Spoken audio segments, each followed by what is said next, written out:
Lads, lasses and the rest of the masses, welcome back to the channel. I'm Mono from Mono CFC, and these are 5 things that Chelsea need to achieve before the season starts. Number 1. Gain revenue from player sales / trim the squad. A mass exodus of players is on the near horizon here at Chelsea Football Club, and that is because we need to get funds and need to neaten up the squad. I've mentioned in the past that our squad is massively bloated and needs trimming, and the good news is it seems as if we are already starting that process. Mason Mount leaving is pretty much a foregone conclusion at the moment, with the Pompey-born midfielder likely heading to either Liverpool or the more likely Manchester United. The latest reports are that United are ready to put up a bid of 50 million, testing the waters. However, it seems the higher-ups are not in the business of being swindled, as we are reportedly asking for a fee between 60 to 70 million instead, which I believe is a fair price for a 24-year-old England international. Along with this, there are other deals seemingly in the works, as Real Madrid have been reportedly eyeing up a move for the polarising figure of Kai Havertz. Real are set to lose Eden Hazard and Karim Benzema this summer, and they are looking at acquiring the German signature and try and unlock some of that unfulfilled potential. The asking price seems to be around 40 to 50 million, which I think is an incredible steal considering Havertz's poor form for Chelsea since his arrival. That being said, I would still be open to the idea of giving Pochettino the chance to play him in a more natural position for him, rather than at striker in pre-season, before letting him go. Another sale that seems to be floating around the press is the departure of exciting young fullback Ian Maatsen, who is admired greatly by Burnley after his impressive spell with them on loan last season. Though I think this is a horrible idea, and I'd love for him to stay personally considering his talent, Burnley are seemingly offering around 20 million, with the addition of a buyback clause being put in place if we ever wanted to bring him back to the bridge. I think the newfound success of Lewis Hall has almost pushed Maatsen out of the door. I don't think there is room for 4 left-backs in the squad, even though Hall is actually a centre-mid.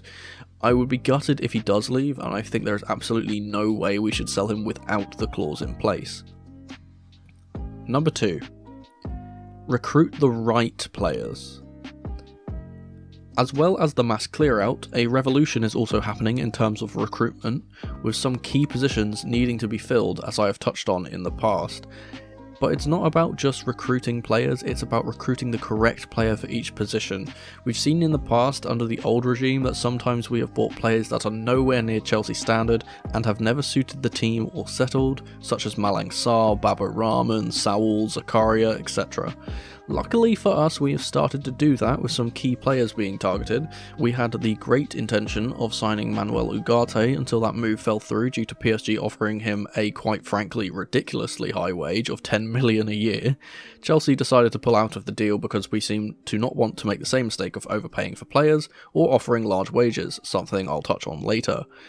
We've also been in talks with Moise Caicedo, who is another excellent midfield option, and it seems as if he is the main priority for this role as of recording. Although I personally wanted Ugarte, Caicedo is fantastic too, and some might argue he's actually better. I have some concerns because he won't always want to sit back in the 6 role, but I digress.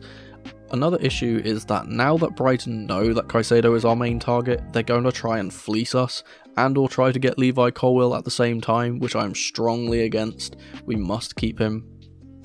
Along with him, it seems like we will be targeting Romeo Lavia after all, who I feel will be another great and cheap alternative. Getting both of these two will be a fantastic start to the window, completely rejuvenating our aging midfield.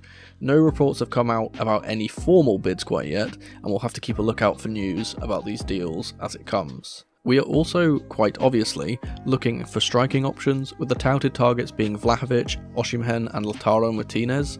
If I had to pick from these 3, it would be Osimhen, though Vlahovic seems like the more likely option according to reports. Personally, I don't think Vlahovic is a great fit, but there is no denying he's world class on his day, and with the right service he'll be a gem of a striker. Osimhen will be expensive, and with us now going for the slightly more expensive option of Caicedo instead of Ugarte, I think we'll probably go for a cheaper option in the striker role, which Vlahovic is.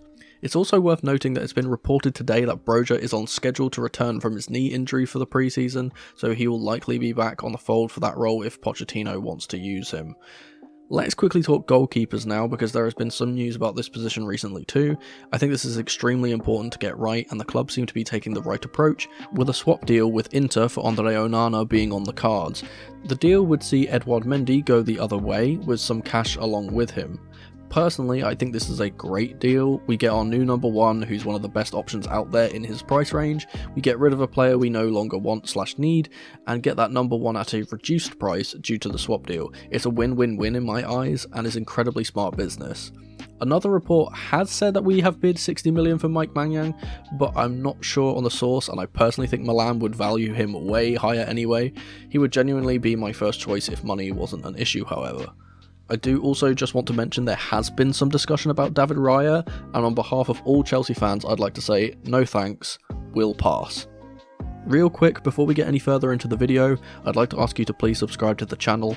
Around 98% of the people that watch my videos aren't subscribed, and I'm trying to hit 3k subscribers as soon as possible and grow our little community. It's totally free and it helps support me. Much love team, let's get back to the video. Number 3. Lower the wage bill. Briefly mentioned earlier, reducing our wage bill has been one of the top priorities for the club since January, with a number of steps being taken to make that happen.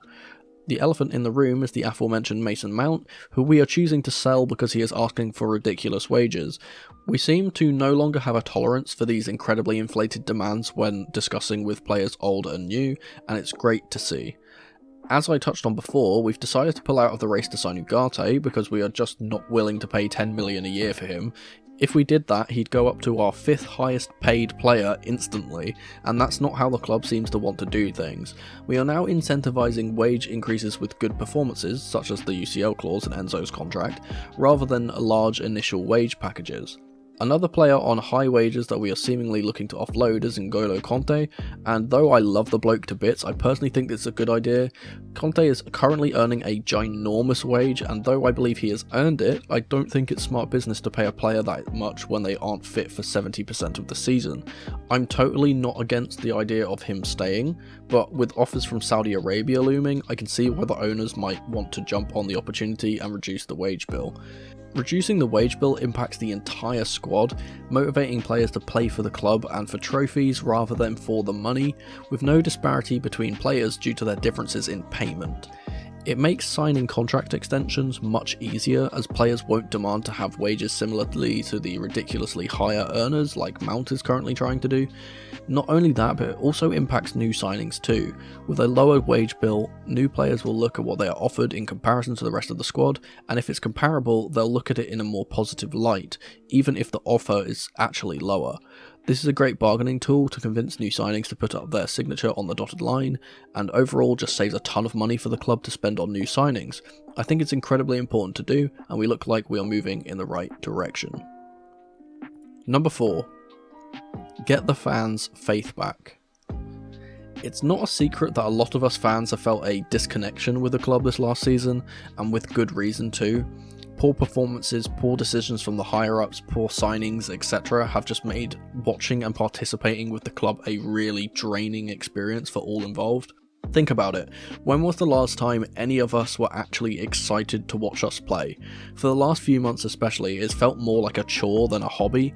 We've totally lost any and all of the 12th man effect that we had because no one cares enough to get behind this group of players, and the owners need to step up and give us something to look forward to.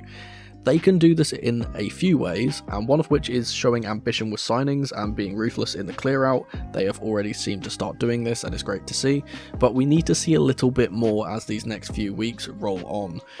We need confirmations of certain players such as Nkunku being announced, we need clarifications on certain youth players and where they'll end up, etc. I think a good way for them to repay our unconditional devotion to the club is by keeping a hold of fan favourites and players that we either need or want to stay and fight for the badge, such as Trevor Chalobah, who originally expected to leave for Italy, but refused to leave, stating that he wanted to stay and fight for his place. These are the types of players I personally want to see at our club, and not those that are already looking for a way out after one bad season. On the other side of that coin is getting rid of players that aren't willing to fight, aren't willing to give their all for the team, and being absolutely ruthless with outgoings. We are seeing this happening already with some players such as the previously mentioned Havertz, but also others who are rumoured to be leaving such as Alba, Ziyech and Pulisic. We need a reason to cheer for the team, and give us something to actually be excited about when the season starts, and they can give us this by doing this next entry. Number 5. Having a good pre-season. Pre-season is becoming more and more important as the years go on, with bad or disjointed pre-seasons ultimately costing the team in the long run. Our dreadful pre-season tour that we had last year basically stopped our team from ever gaining any momentum this season, stunting our progress massively. I think that we need to do a few things specifically in this upcoming preseason tour in America, but first and foremost I want to see a clear and obvious idea from the manager. I want to see how we will likely set up and how we will play. I want less experimentation and more implementation, and I know it's only preseason, but I want to see us win those games and not just blame the losses on we're trying to gain fitness like usual. You can do both simultaneously, it's not one or the other, and my next point is to get our fitness levels up. Our team seems so lazy and lackadaisical, we don't press properly as a team and we just run around and tire ourselves out. I think there needs to be significant improvement on the fitness of our squad, especially if they are going to be playing under Pochettino, who is an incredibly demanding coach. Speaking of Mauricio Pochettino, I think another important thing for him to do in this preseason is to find which players he's going to use and settle on that selection quickly. It shouldn't be a difficult thing to spot who he wants to use and who he doesn't, and there is no reason to give minutes in preseason to players that we aren't going to use, like we have done in the past with players like Danny Drinkwater and Kennedy. During this process, I also want to see assessment of youth players and to see where they fit and get their futures sorted before the season starts, so we can either use them immediately if they are good enough, or loan them out / sell them if they aren't going to be used. For example, I want Maatsen and Colwill to be given a fair shake, as well as Hall, Carney, Omari Hutchinson and Slonina. If we can have a good, productive preseason and win our games, it gives us incredible momentum coming into the new season, and gives us fans a reason to be on board and excited to watch the team. But those are just a few things that I believe Chelsea need to achieve before the season starts, and that was my list. Let me know what you think we need to do before the season in the comments section below, and if you'd be so kind, subscribe to the channel and leave it a like if you enjoyed. Don't forget to tap the notification bell so you never miss a video from me. I've been Mono from Mono CFC, and remember, in the rain or in the dry, keep that blue flag flying high. Come on you Blues.